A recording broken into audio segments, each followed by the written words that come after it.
Are you having trouble with your Microsoft Surface device? Well, we're going to have some tips here on how you can possibly repair or fix them. Let's start off by tapping on the Start button. And here we're going to type in Surface. Now you'll notice two applications pop up. If you do not have these, I'll give you a link to the Microsoft Store in order to be able to get them.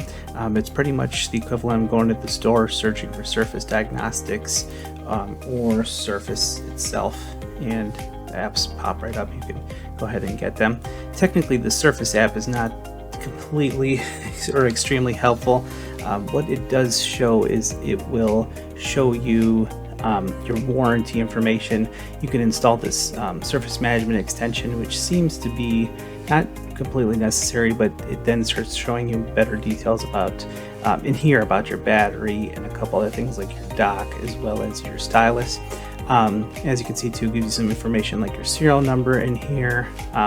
There's also details on your warranty, when it will expire, and of course offers from Microsoft. But then in here it kind of explains checking for updates.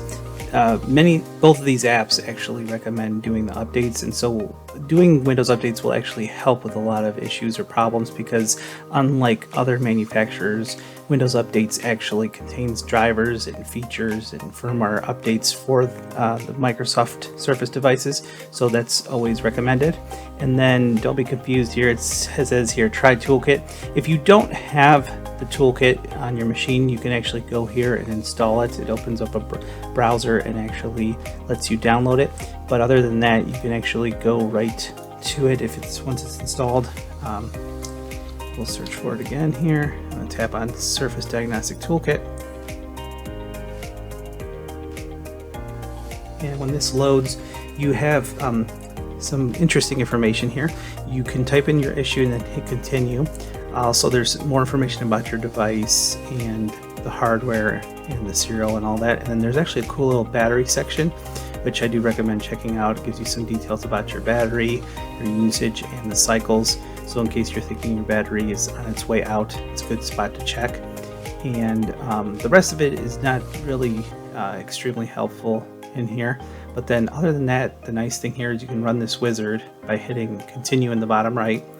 And then it will check for updates, and it's going to tell us that we do have 2 updates that we need. It's recommended that you go ahead and do it, but for the sake of this video, we're going to go ahead and skip them after we hit continue to details. In your case, just go ahead and download and install, because obviously you need to have the latest updates from Microsoft. Let's skip for now, and then we'll hit yes, skip Windows Update. And it's offering the ability to do a system repair, and this can also fix a lot of your problems. So go ahead and click on fix. It should do its repair and then possibly reboot after these 2 minutes. In this case, we'll just hit skip so we can show you the rest of the features. And then here it's going to start doing different tests. So you pretty much just follow the instruction that it tells you. In this case, we would unplug the power, replug the power, and then once it tells us or once we're finished, we'd hit done. In this case, we'll just hit skip just to skip.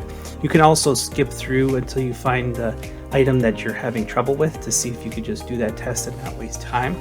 But technically, if you wanted to kind of check the whole device, you would just run all this stuff and follow the instructions.